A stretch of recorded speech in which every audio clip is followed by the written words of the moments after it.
Bueno, mi nombre es Regina Moromisato, yo soy educadora de niños, a mucha honra, ¿no? Y bueno, ya con experiencia en algunos años trabajando en zonas rurales, en zonas con población vulnerable, en zonas urbanas marginales, en zonas urbanas, ¿no? Y eso es básicamente y últimamente pues apoyando muy fuertemente el colectivo Retorno Seguro, los niños pequeños primero.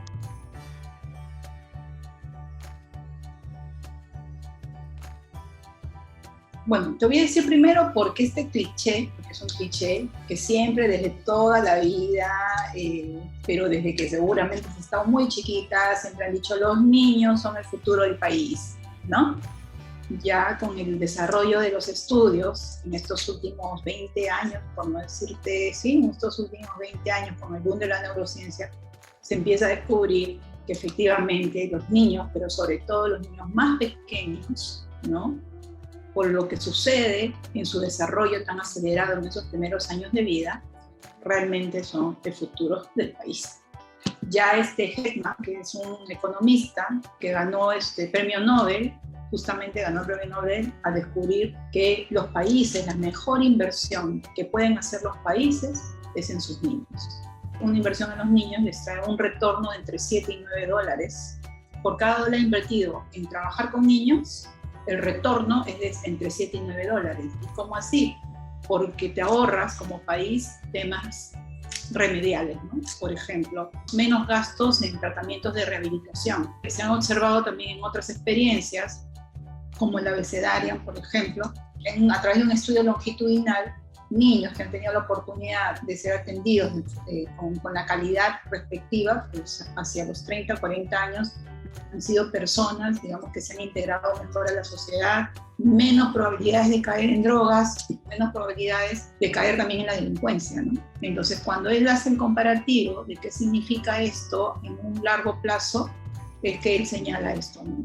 Invertir en la primera infancia, tener ciudadanos más sanos, con mejores prácticas, con mejores valores, con un desarrollo cognitivo mejor desarrollado, te va a traer todos estos ahorros en el futuro, ¿no? Ahora, ¿solamente es eso? No, es que también por otro lado tienes que reconocer los niños, pues son personas, incluso desde que están en el vientre de materno, ¿no? Por el solo hecho de ya existir, gozan de derechos. Entonces, si necesitas como personas desarrollarte, necesitas garantizar salud, educación, protección, incluso momentos de recreación y ocio, ¿no? Tener una familia acogedora, una familia cariñosa, no tener una sociedad que te proteja, pues eso, por el hecho mismo de ser persona, por el hecho mismo de ser ciudadano, eso ya debería venir todo, digamos, el paquete completo, ¿no? Por donde la lista que tú quieras mirarlo, sea de la lista jurídica de protección, sea de la lista económica, sea desde la lista, no sé, pedagógica, psicológica, de desarrollo, por cualquier lado que tú lo veas, siempre vas a encontrar que invertir en los niños pequeños pues es la mejor inversión que el país puede hacer.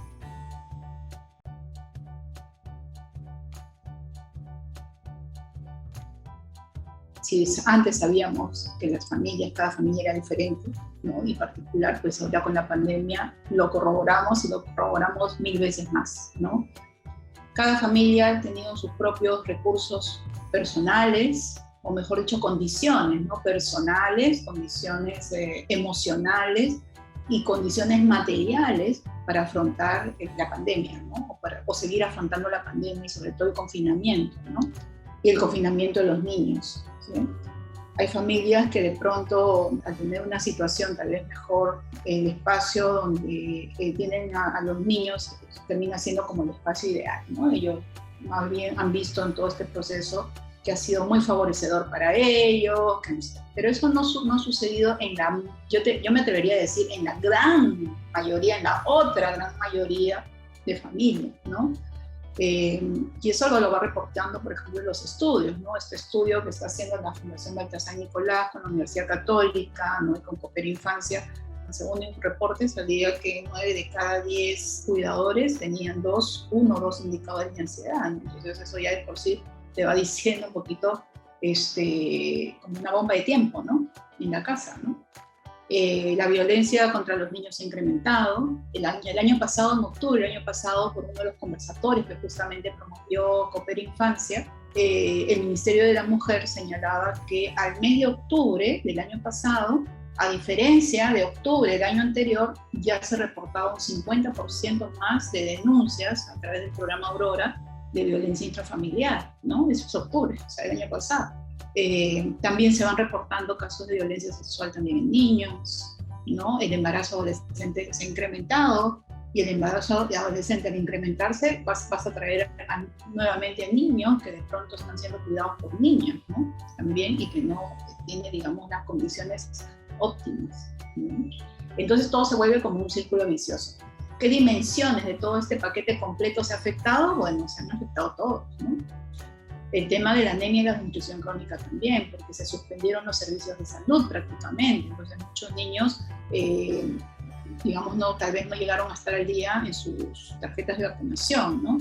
El tema de la suplementación con hierro también. Es más, los recién nacidos han tenido muchas dificultades para registrar su DNI, ¿no? La primera infancia ha sido el grupo poblacional bastante afectado por el COVID, ¿no?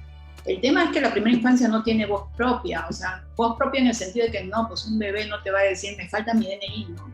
Ese reclamo lo tendrían que hacer los padres, que lo han hecho, pero sin embargo también metámonos en el mundo de los papás, o sea, este papá con la justa tal vez está sacando la fuerza de poder ir a reclamar a RENIEC, cuando también tiene que pensar en qué va a comer mañana o qué va a comer hoy día, ¿no? ¿Qué va a pasar mañana, si lo van a pedir el trabajo o no, si se va a quedar sin sustento?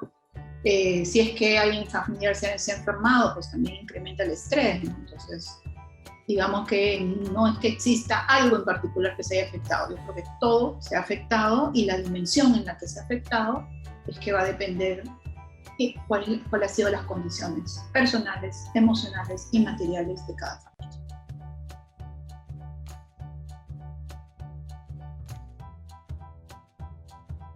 Lo que creemos es que debe darse, ¿no? Porque, a ver, un ejemplo, Uruguay también fue a la cuarentena más o menos en marzo del año pasado como nosotros.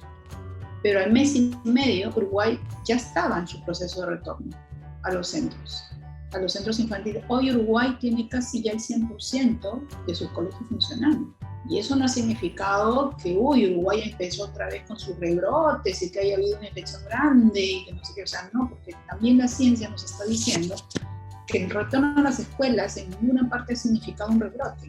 No es que sea viable, es que tenemos todos que esforzarnos para que eso sea así. Un niño pequeño no puede aprender a través de las pantallas. Los efectos que tiene la pantalla en el desarrollo de los niños, estamos hablando de niños pequeños, mientras más pequeños, daña más el desarrollo del niño, ¿no?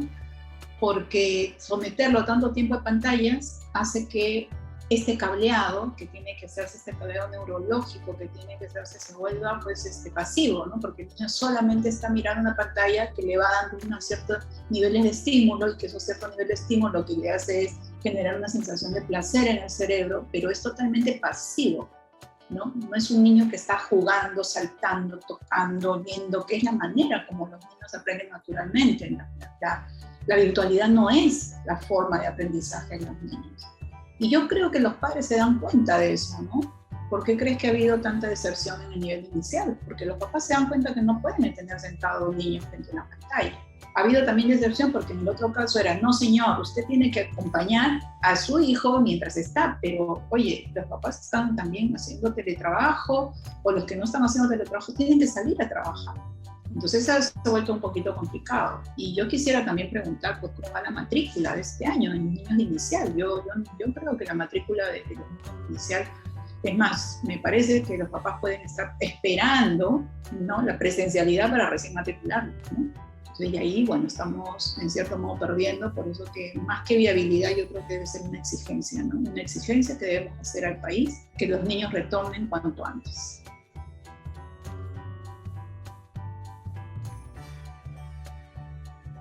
Antes de responderte esa pregunta, creo que es importante que hablemos de los 4 principios del retorno. Y eso lo dice también el Ministerio de Educación y lo dicen los organismos internacionales, ¿no? Hablemos de estos 4 principios, que es seguro, gradual, flexible y voluntario. A mí me parece estos 4 principios muy acertados, me parece maravilloso, porque permite explicar a los padres y explicar a los maestros y explicar a todo el personal que trabaja con niños pequeños cómo se esperaría este retorno, ¿no? Nosotros no podemos pensar que el retorno de los niños pequeños va a ser como antes de la pandemia, ¿no? No va a poder ser y eso hay que entenderlo. Entonces, cuando hablamos nosotros de que es un retorno seguro, tenemos que tener en cuenta algunas condiciones, sí, lo dice la OMS también.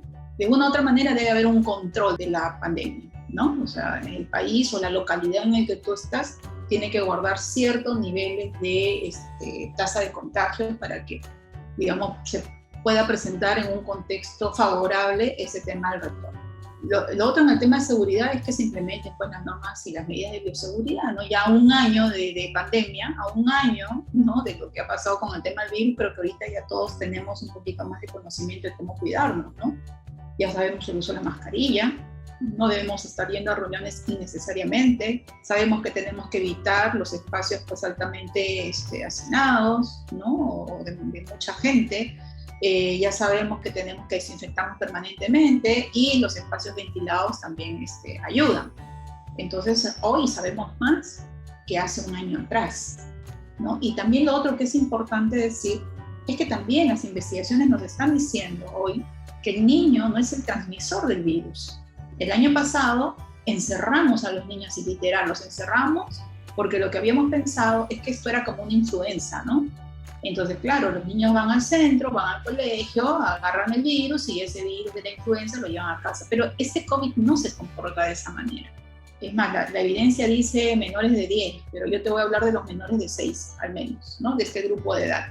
Pero los niños menores de 6 se contagian menos. Cuando se contagian sus síntomas son muy leves y si se contagian entre grupos de pares, pero la carga viral no llega a ser tan fuerte que pueda contagiar a un adulto. Cuando un niño se contagia es porque un adulto lo ha contagiado. O sea, el COVID se comporta de esa manera con niños pequeños. ¿Que han habido casos de síntomas severos? Sí. ¿Que han habido casos de mortalidad? Sí.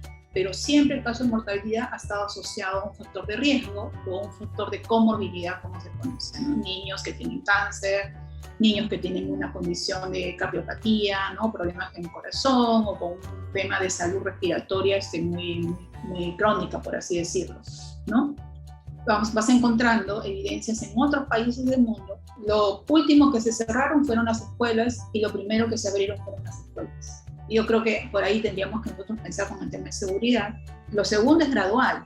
O sea, esto va yendo de poco en poco. O sea, no significa que ya mañana el ministro dice, oye, todo se abre y regresa y todo pum, como en mancha, no. Esto debe hacerse de forma gradual, ¿no? Por eso nosotros también le estamos diciendo al gobierno que es importante que en esta gradualidad empecemos a hacer pilotajes y probando con aquellas escuelas, aquellos centros infantiles, aquellos centros de cuidado y educación infantil que puedan ir retornando, que tengan las condiciones, ¿no? Espacios ventilados, espacios abiertos, agua, ¿no? Baños en buen estado, que puedan cumplir todas las normas de bioseguridad, tanto públicos como privados, que puedan ir empezando de poco en poco esto. 4 horas al día, no. Tal vez lo que se tenga que hacer es limitar el tiempo a la mitad, ¿no? Por decirte, por grupos, pequeños grupos en los países. Es bien interesante porque han ido experimentando esto que le llaman esferas de protección o burbujas de protección, que significa grupos pequeños, ¿no? Entonces yo puedo tener un turno de 2 horas con grupos de 5 niños que vienen 3 veces por semana, otros grupos que vienen 2 veces por semana, tengo 2 turnos en el día, cada turno se desinfecta y vamos trabajando como esferas de protección. La gradualidad también tiene que ver con los contenidos, ¿no? Porque si antes yo tenía a los niños 4 horas, en una jornada de 4 horas, 4 horas y media, quiere decir que ahora los voy a tener por una jornada de 2 horas. Entonces, un año de confinamiento me tiene que llevar a mí, al programa, al centro, a priorizar qué contenidos son los que voy a trabajar con los niños. Y creo que ahorita lo más importante es reengancharlos nuevamente, ¿no? Es el proceso de actuación. Son niños que ya les está costando relacionarse con otros niños o relacionarse con otras personas que no sean las personas del núcleo familiar más íntimo porque han estado un año confinados, ¿no? El proceso de adaptación nuevamente a una nueva rutina. Entonces son cosas realmente que vamos a tener que ir trabajando y sobre todo lo primero que habría que trabajar es la parte emocional, la parte mental, tomarnos ese tiempo y luego ir avanzando de manera progresiva por ese camino, ¿no? Así es como lo vemos y así es como lo hemos ido documentando en otros países que han ido ya empezando con el retorno, que nos llevan mucha ventaja con el tema del retorno, ¿no? El otro es la flexibilidad. Flexibilidad y voluntaria, y ser voluntario van de la mano, ¿no? Porque tanto los centros públicos como privados deberían estar en las condiciones de ofrecer a los padres alternativas distintas de cómo atender a los niños, ¿no? Por ejemplo, hay familias que tienen algún factor de riesgo, ¿no? Porque no solo sale el niño, sino sale un adulto que lleva al niño y hay un factor de riesgo en casa. Entonces, tal vez ese niño o esa familia no pueda regresar a la presencialidad, pero el servicio va a tener que seguir ofreciéndole alguna alternativa. Y es voluntario porque las familias son las que deciden finalmente. O sea, no se puede obligar a las familias, pero tampoco se les puede obligar a las familias a tener a sus niños encerrados, ¿no?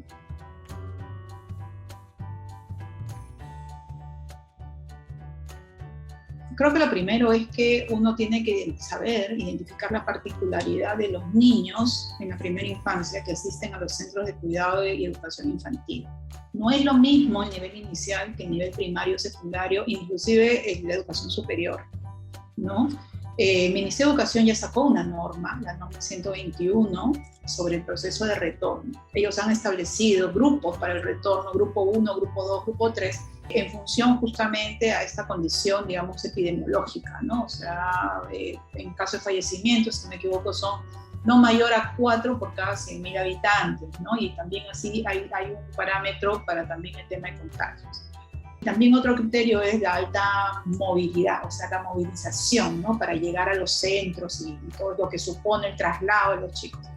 Pero hay que tener en cuenta que en el nivel inicial no es lo mismo que las grandes unidades escolares, ¿no? O sea, el nivel inicial, tanto público como privado, los jardines son espacios más pequeños que albergan menos cantidad de niños. A veces son 50, 60, 80 niños máximo que albergan un centro, que si nosotros los vamos partiendo por turnos, hace que sea mucho más viable el tema del aforo. Por lo general, los jardines, las cunas, las guarderías, digamos así, entre comillas, están muy cerca de casa. Inclusive muchos llegan caminando al centro inicial, entonces eso nos supone una alta movilización de la población. Entonces, creo que la norma 121 se olvidó de estos detalles, ¿no? Y no guardó la particularidad que implica para el nivel inicial. Y sí, estoy de acuerdo con lo que dice el ministro, ¿no? Los niños pequeños, inclusive los niños de primer y segundo grado, deberían ser la población priorizada para el retorno. El tema es que no podemos demorarnos mucho, ¿no? Recuerden que en la vida, un día en la vida de un niño pequeño equivale a 3 años de la vida del adulto. La India, que tiene las mismas condiciones sociales prácticamente, o compartimos muchos de nuestros problemas sociales y sanitarios con la India, tiene sus centros infantiles abiertos, ¿no?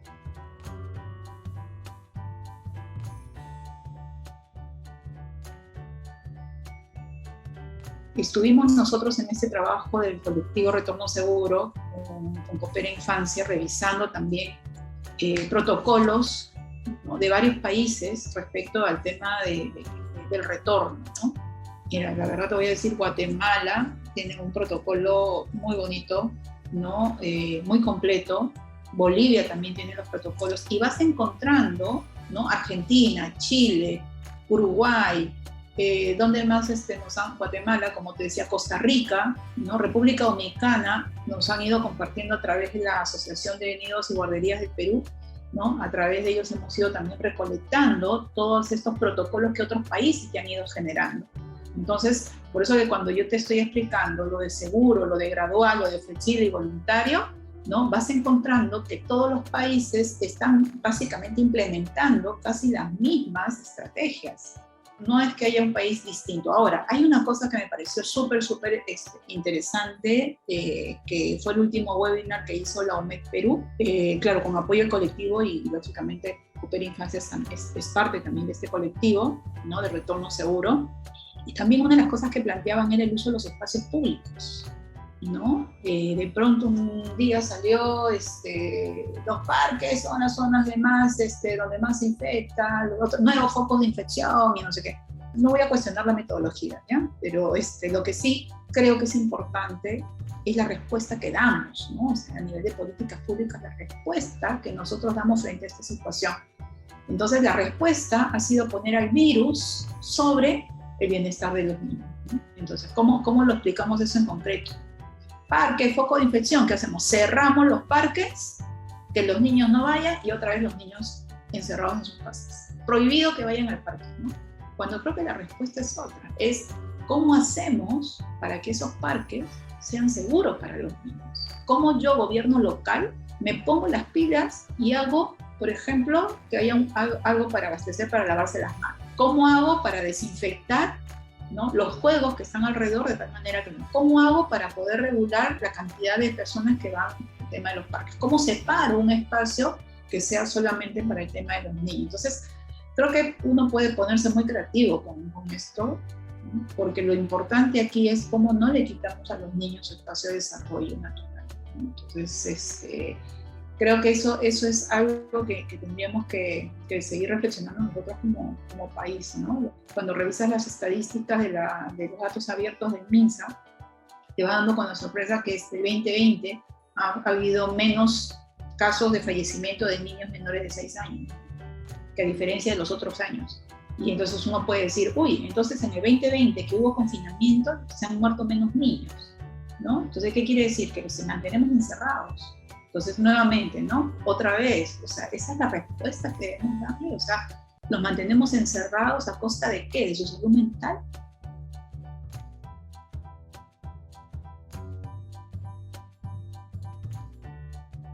El Banco Interamericano del Desarrollo, el BID, lo que mencionaba es que en América Latina el cierre de 12 meses, ¿no?, de los centros de cuidado de educación infantil tiene un impacto del 7,6% en el PBI de América Latina, ¿no? ¿Qué significa esto? A ver, así yo lo pongo así como imagínate que sea en el Perú. El año pasado el presupuesto de educación del año pasado el Perú ha sido de 3,8%, una cosa así, y nosotros siempre reclamamos el 6% del PBI para educación, ¿no? Entonces, si el impacto fuera de 7,6%, imagínate, no tendríamos ya ni siquiera dónde sacar dinero para pagar a los profesores, o sea, ya no tendríamos ni sistema educativo, no habría forma de cómo mantener el sistema educativo, ¿no?, en el país, ¿sí? Estaríamos en déficit.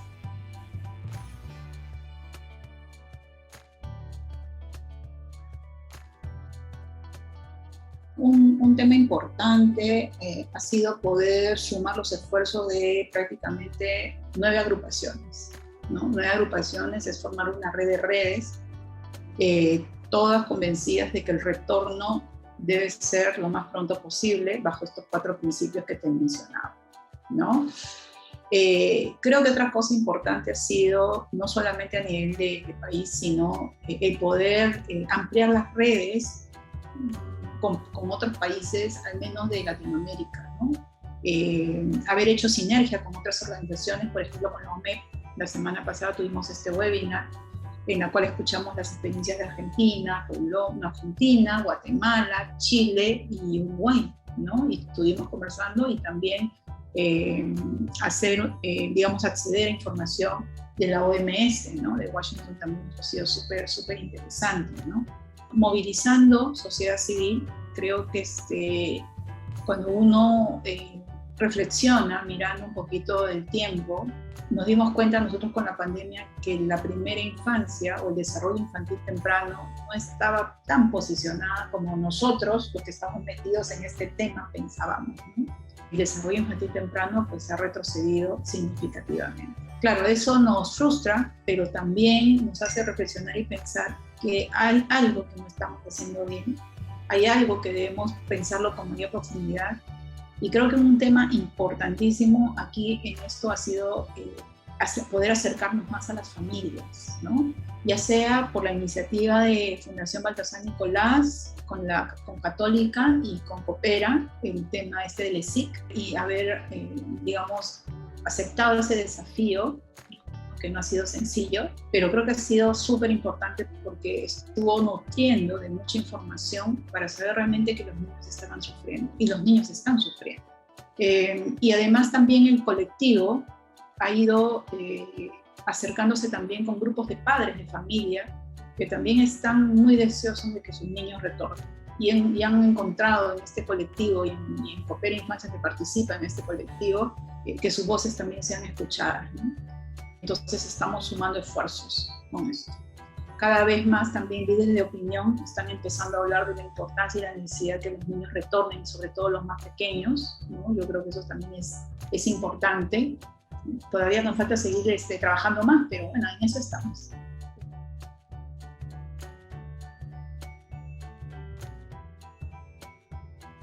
Las organizaciones que conforman este colectivo está la Red Nacional por la Primera Infancia, ¿no? Está el Grupo Impulsor de la Educación Inicial, está la OMED, que es la Organización Mundial de Educadores Preescolares de Perú, está la Asociación de Niños y Guardería del Perú, está la API, que es la Asociación de Promotores de Jardines Particulares, está la Coalición por la Infancia, ¿no? Está, bueno, Coopera Infancia, también está Red Solare, ¿no? Ahí van 8, y la agrupación de padres de familia que se llaman Volvemos a Clase Perú, ¿no? Que es la agrupación 9, la última que se ha incorporado al colectivo, ¿no? Entonces ahorita somos, como te decía, por eso es importante decir que somos una red de redes, ¿no? Yo te diría que casi sumamos 300 miembros, ¿no? Miren, ha sido un tiempo muy largo, ¿no? Todavía nos falta seguir peleando un poquito más, ¿no? Bueno, sé que el gobierno peruano también está haciendo sus esfuerzos, tampoco no hay que ser mezquinos en ese sentido, ¿no? Estamos trabajando, intentando trabajar todos juntos para que este retorno sea, como les hemos dicho, ¿no? Sea seguro, sea gradual, flexible y voluntario. Los padres de familia, por favor, cuiden la salud mental de sus hijos. No se necesita ser un profesional y tener un cartón de psicólogo o ser un educador para saber yo cómo manejar eso. No, yo creo que basta con ese amor incondicional que ustedes tienen a sus hijos. Cuando sientan que ustedes están perdiendo la paciencia, respiren profundamente, ¿no? Y solamente vean y piensen cómo lo importante que son ustedes para sus hijos, y en la medida de que ustedes estén tranquilos, calmados, eso se lo están transmitiendo a sus hijos también. Cuando ustedes sientan que la carga les sobrepasa, que es demasiado, busquen ayuda. Siempre está disponible, creo, oídos amigos, y si no es así, recurran a profesionales que puedan orientarlos mejor a ustedes cómo trabajar y desenvolverse mejor en su día a día, ¿no? Es un tiempo en el cual tenemos también que aprender a poner prioridades, ¿no? en la vida, ¿no? Y si toca todavía estar en casa y seguir manteniendo la rutina y conteniendo a nuestros niños, a sus hijos, pues tocará hacer eso, ¿no? Tocará hacer eso. Claro, decirlo es muy fácil y hacerlo es complicado, ¿no? Pero bueno, vamos poco a poco, ¿no? Como les digo nuevamente, hay un colectivo que está trabajando en este tema, el gobierno también está buscando salidas, no podemos decir que no lo estén haciendo, ¿no? Pero nada, mientras tanto, pues no perdamos la calma, no perdamos la paciencia, ¿no? Aguantemos un poquito más, y lo más importante, si realmente queremos ir regresando a la normalidad, por favor, es responsabilidad realmente de nosotros los adultos seguir cuidándonos, respetar las medidas que nos están diciendo, no ir a reuniones ni generar reuniones de manera innecesaria, ¿no? Evitemos una tercera, cuarta, quinta ola, ¿no? El virus ya sabemos cómo se comporta, y también sabemos ya a estas alturas cómo debemos cuidarnos, ¿no? Y nada, solamente la responsabilidad y la solidaridad es lo que nos va a ir ayudando a salir adelante de esta situación. Eso sería básicamente.